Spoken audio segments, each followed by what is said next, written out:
Acute Care Nurse Assistant, Module 5, Gastrointestinal Care. Statement of Purpose. The purpose of this module is to review concepts and introduce procedures related to patients with altered gastrointestinal function and altered nutritional status. Terminology.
Performance Standards.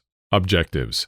Upon completion of 4 hours of class plus assignments and 4 hours of clinical experience, the learner will be able to define basic terminology, explain the basic purpose or function of the gastrointestinal system, define and identify the location of the GI organs, list common diseases or disorders of the GI system, explain specific GI diagnostic tests, describe how to prepare a patient for diagnostic tests. Explain how to collect various stool specimens. Explain the 3 types of enemas, including purpose and procedure.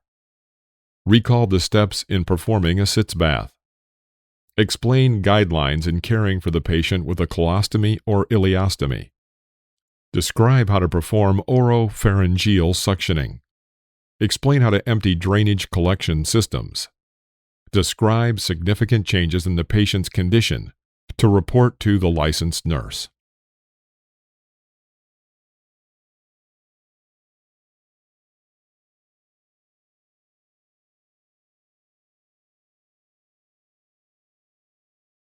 Content Outline Theory Sections. Section 1, Basic Terminology. Section 2, the basic purpose or function and location of organs in the GI system. Ingestion, mastication, deglutition, digestion, absorption, elimination. Review oral anatomy as it relates to oral hygiene. Organs: mouth, oropharynx, esophagus, stomach, small intestine, large intestine, liver, gallbladder, pancreas, and rectum. Section 3, common diseases or disorders of the GI system. Congenital, such as a cleft palate. Inflammation, such as stomatitis, esophagitis, gastroenteritis, colitis, cholecystitis, pancreatitis, hepatitis, and cholelithiasis. Ulceration, stomach, duodenum, colon.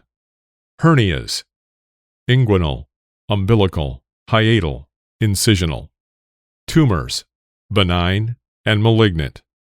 Bowel disorders, distension, diarrhea, constipation, and impaction. Section 4, Patient Preparation for GI Diagnostic Tests. A. Radiology testing. UGI, small bowel series, gallbladder series, barium enema. B. Direct visualization. Colonoscopy, sigmoidoscopy. EGD. Gastroscopy, endoscopy, swallowing evaluation, gastric sampling, and ultrasound. C. Preparing the patient for diagnostic tests. NPO for at least 8 hours or as ordered. Give enemas as ordered. Laxatives given by licensed nurse as ordered. Special diets as ordered. D. Collecting various stool specimens. Review and discuss application of standard precautions as related to bodily fluids. Review procedure and purpose for collecting stool specimens.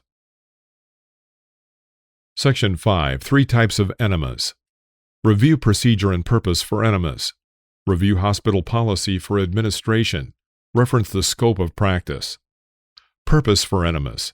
To aid in illumination during X-rays, before surgery, before deliveries, before direct visualization tests, for bowel retraining, to relieve constipation, to expel flatus, and to instill medicine. Types of enemas. Cleansing, such as SSE, TWE, saline, fleets, phosphosoda. Retention, for medicinal, nutritional, fleets oil retention. Return flow, Harris flush. Section 6. The steps in performing a Sitz bath.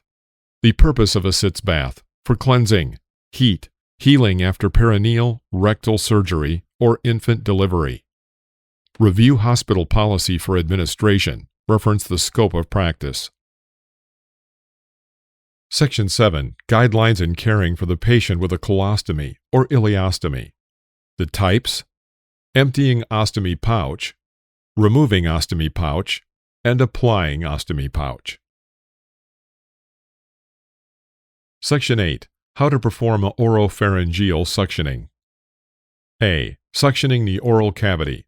Nurse assistants should not suction patients who have oral or maxillofacial trauma or surgery unless instructed to do so by the licensed nurse. Used for patients who have dysphagia from conditions such as cerebrovascular accidents or are having trouble swallowing their secretions for some reason due to an irritated throat from a nasogastric tube. Used when doing oral care for a comatose patient to prevent aspiration of fluid. It is especially useful when the secretions are thick or abundant. The Yankauer suction tip or tonsillar tip is only used to suction oral secretions, or those secretions external to the nares. Patients frequently are taught how to use this type of suctioning on their own. The licensed nurse or respiratory therapist will initially instruct the patient on its proper usage. The nursing assistant can then reinforce its appropriate use by the patient or use it for patients as instructed by the licensed nurse. Indications for oral suctioning. Dysphagia, such as CVA or inability to handle secretions. Thick and copious oral secretions. Vomitus in the mouth. Oral care to prevent aspiration of fluid. Oral suctioning techniques, and review standard precautions. Section 9. How to empty drainage collection systems.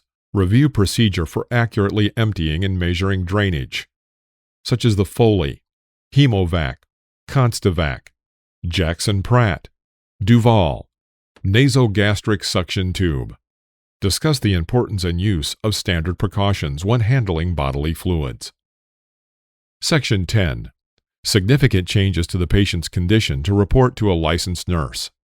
Abnormal signs and symptoms to report to a licensed nurse include weakness, rapid, weak pulse, low blood pressure, rapid or labored respirations, fatigue, dizziness, fainting, bleeding, such as coffee grounds emesis, black, tarry stools, or rectal bleeding, a change in drainage, change in stool. Explain how to document changes in the gastrointestinal patient's condition. Stool specimen. Follow general procedures for stool collection. Wear gloves. Assist patient to the bathroom, commode, or use bedpan. Remind patient to prevent urine from entering the specimen. Assist patient to cleanse perineum and help back to bed if necessary. Use tongue blade to obtain specimen. May need entire specimen. Place specimen in container and close lid. Remove gloves. Wash hands. Label container. Take specimen to the lab immediately. Stool for occult blood. Follow general procedure for stool collection. Wear gloves. Assist patient to bathroom, commode, or use bedpan. Collect stool specimen. Return patient to position of comfort. Follow steps on hemoccult slide test. Open flap. With tongue blade, smear small amount of stool onto box A. From another part of the stool, smear another small amount onto box B. Close card and label. Send specimen to lab. Remove gloves and wash hands. Stool for ova and parasites. Follow general procedure for stool collection. Collect exudate, mucus, and blood with stool. Keep specimen at body temperature. Take to the lab immediately. Collect complete stools after purgative medications are given. Laxative, barium, and mineral oil precautions. Interferes with accuracy. Use only normal saline or tap water enemas if enema must be used. Prevent urine from entering specimen. Collect 3 random specimens to ensure accurate results. Sitz bath. Equipment. Plastic disposable sitz bath basin fits over the toilet after seat is raised, or a portable sitz bath chair. Bath blanket. Towels. Soap or disinfectant solution per hospital policy. Criteria. Safely assist the patient with a sitz bath. Follow standard beginning procedure. Knock, introduce self, wash hands, identify patient, explain procedure, and provide for privacy. Prepare bath water, either in portable bath chair that can be brought to the side of the bed, or disposable sitz bath basin that sits on the toilet after seat is raised. A tub room bath may be used, but is not as therapeutic because the warm water dilates blood vessels in the entire lower portion of the body, whereas the purpose of the sitz bath is to localize treatment to the pelvic area. Follow facility policy and instructions from a licensed nurse. Fill the basin with water about 2/3 full. The purpose of the sitz bath will determine the temperature of the water. If the bath is to provide cleansing and heat, as in the case of hemorrhoids, the water temperature should be between 105 and 110 degrees. If the purpose is to promote healing after infant delivery or perineal rectal surgery, the temperature should be lower, between 98 to 102 degrees. Check with licensed nurse for facility policy and doctor's orders. The disposable sitz bath usually has an attached bag that can be filled with water and hung to allow fresh warm water to flow into the basin, keeping the temperature more constant throughout the entire soak. Assist patient to raise gown or clothing up out of the way, or remove clothing and cover with bath blanket to provide privacy and prevent chilling. Assist patient to sit in the basin or chair, allowing him or her to test the water for comfort. It should feel hot, but not too hot to be tolerated. Pad basin or back of chair with towels as needed to reduce pressure and provide for comfort and good body alignment. Check patient every 5 minutes. Monitor blood pressure and pulse after the first 5 minutes to check for hypotension that might lead to dizziness or fainting. If the patient has had surgery recently, it may be necessary to stay with the patient during the whole procedure. Observe for the following signs: weakness, rapid weak pulse, low blood pressure, rapid respirations, extreme fatigue, drowsiness, dizziness, or fainting. If the patient has adverse symptoms, call for help and assist back to the bed if able. The sitz bath should last for about 20 minutes, or as ordered by the doctor. Make sure signal cord is within the patient's reach. After soaking for about 20 minutes, assist the patient to stand, observe for any dizziness, assist the patient to dry body, and put on a clean gown if necessary. Help the patient back to bed. Observe for any signs of bleeding or discomfort in the perineal or rectal area. Assist the patient to a position of comfort and good body alignment. Prevent chilling by covering with adequate linen or blanket as needed. Place signal cord within patient's reach. Using soap or disinfectant, according to facility policy, clean the disposable Sitz bath basin or portable bath chair. Return equipment to the storage area. Wash hands. Record observations, such as the length of time the patient is in the Sitz bath, start and end time, temperature of water, patient's response to treatment, how the patient tolerated the Sitz bath. Report anything unusual to the licensed nurse. Ostomies. Definition: an artificial opening created on the abdomen for passage of feces or urine. Indications: cancer, inflammatory bowel disease, trauma, or perforations of the colon, such as ruptured diverticulitis. Types of ostomies. A colostomy. The colostomy is a surgically created opening between the colon and the surface of the abdomen, through which body wastes are excreted. Where the colostomy is located in the colon is important and will influence care. Ascending, transverse, and sigmoid colostomies may be formed, depending on where the surgeon must locate the incisions. The further down the descending colon the colostomy is located, the more closely the stool will resemble a normal bowel movement. The opening created in the abdomen is called a stoma. The stoma has no nerve endings, so no sharp pain is felt when it is touched. It has no muscles, so the patient will not be able to open or close it at will. However, the patient can learn to control bowel movements by irrigating the colostomy. The patient will wear a colostomy pouch to collect any wastes that drain from the stoma. Ileostomy. The removal of the entire colon and rectum results in the ileum being brought through the abdominal wall, forming an ileostomy stoma. The stool from the ileostomy is liquid to semi-formed and contains residual digestive enzymes. Fluid and electrolyte imbalance is a potential problem with an ileostomy and may result in problems for the patient. A continent ileostomy, Koch pouch, may be used. This procedure involves the creation of an internal pouch constructed of the ileum and of a nipple valve that maintains continency of stool and flatus.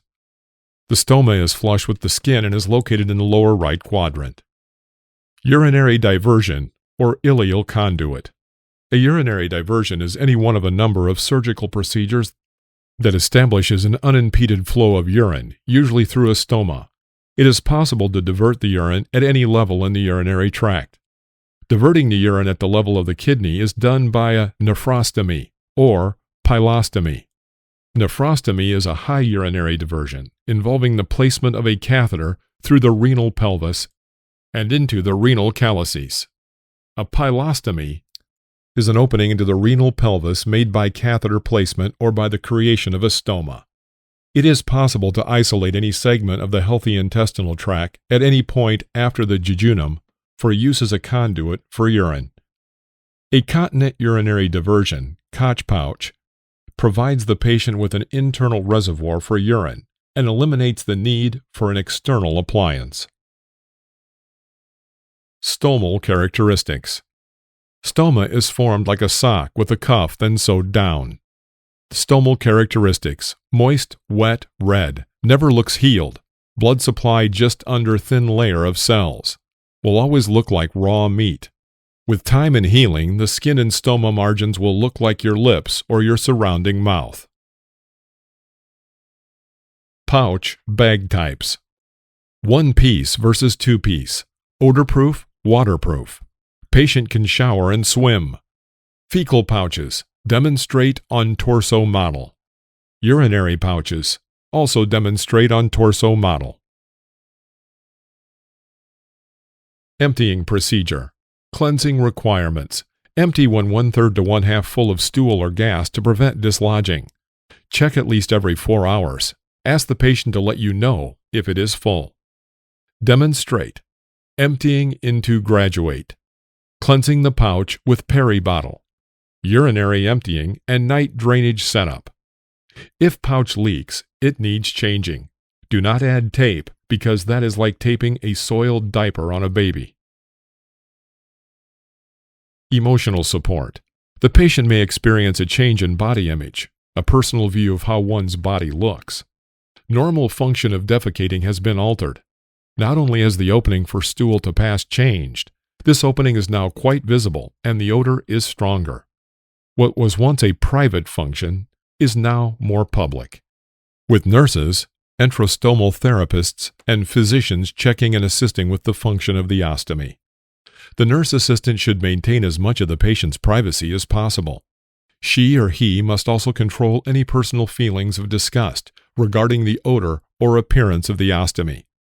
The nurse assistant's acceptance of the ostomy helps the patient accept it. Note, not all colostomies are permanent. Some may be reversed at a later time. Intake and output. Every shift. Gloves for prevention of contamination. Removing an ostomy pouch. The ostomy pouch must be changed on a regular schedule. This will help prevent skin irritation and leakage. Check with the licensed nurse for the individual patient's care plan for changing the pouch. How often should the pouch be changed? It depends on the type of ostomy, the patient's activities, and the type of pouch worn. For this, of course, the nurse assistant should only change the ostomy bag that is attached to an appliance, like a Tupperware lid. The nurse assistant should not change the type of pouch that is combined with an adhesive to the skin.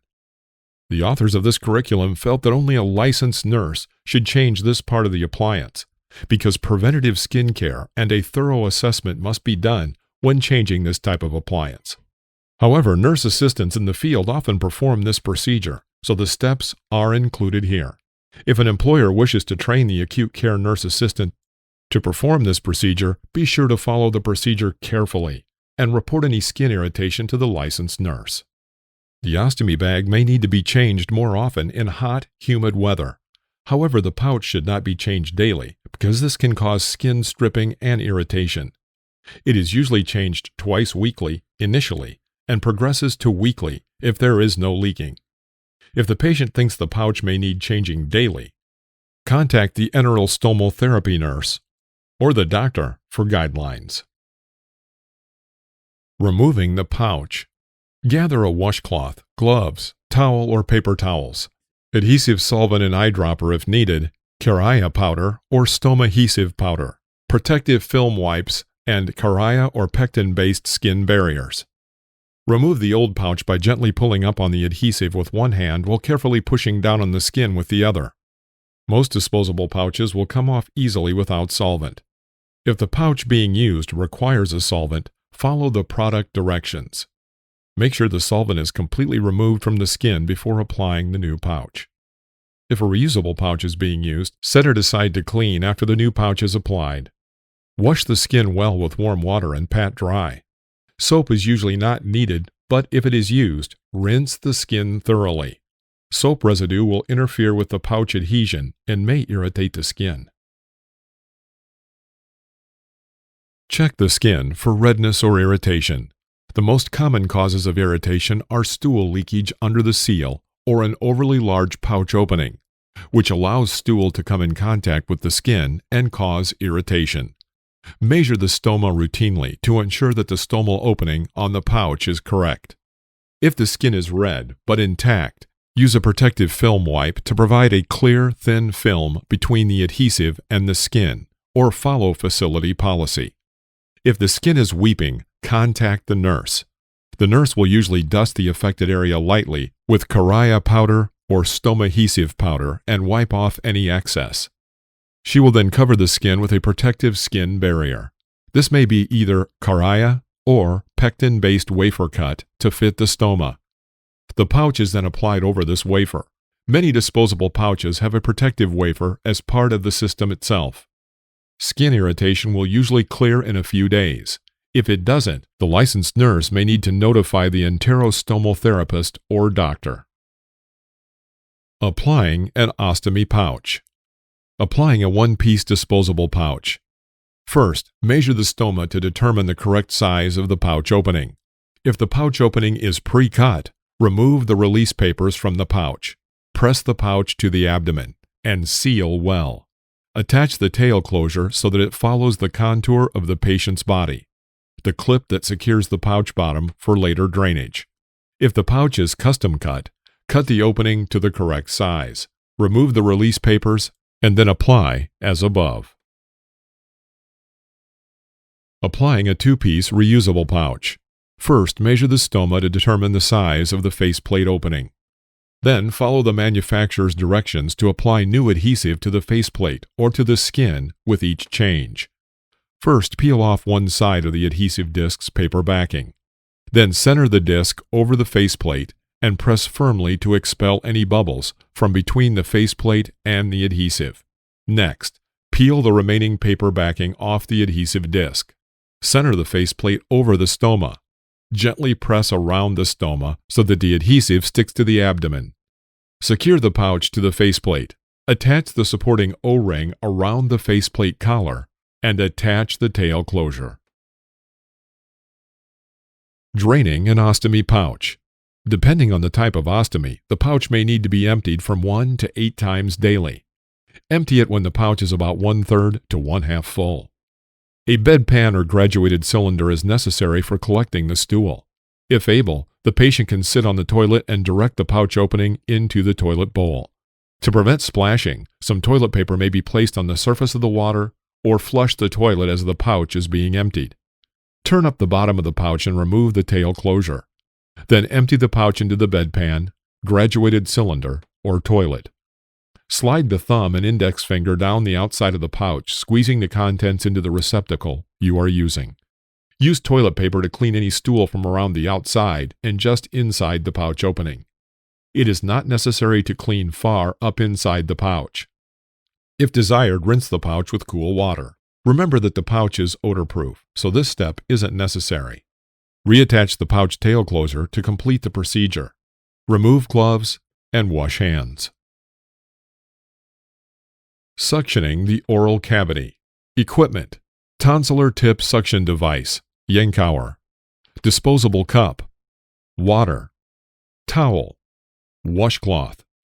Suction setup including wall or portable suction apparatus, collection bottle or canister, connecting tubing, Y connector if catheter has no control valve. Protective equipment: gloves, mask, gown, goggles, if necessary. Suctioning the oral cavity. Criteria: provide safe oral suctioning as needed. Oral suctioning. Observe for signs and symptoms indicating buildup of secretions in oral cavity or back of throat, such as gurgling respirations, restlessness, drooling, and vomitus in mouth. Wash hands thoroughly before and after the procedure. Gather equipment, identify patient, provide for privacy, and explain procedure. Explain that gagging is normal, but you will stop the procedure if gagging occurs. Attach the collection bottle to the suction unit and connect the suction tubing and suction tip according to facility policy. Put the Y connector between the suction tip and the suction tubing. If necessary, have a control valve. Place a cup in an easily accessible area and fill it 2/3 full of water. Properly position the patient. An alert patient should be positioned in a semi-Fowler's position, turning the head to one side. A comatose patient is placed in a side-lying position, with the head slightly elevated. Place a towel across the patient's chest or under the chin. Turn on the suction unit and set the suction level according to orders from the licensed nurse or facility policy.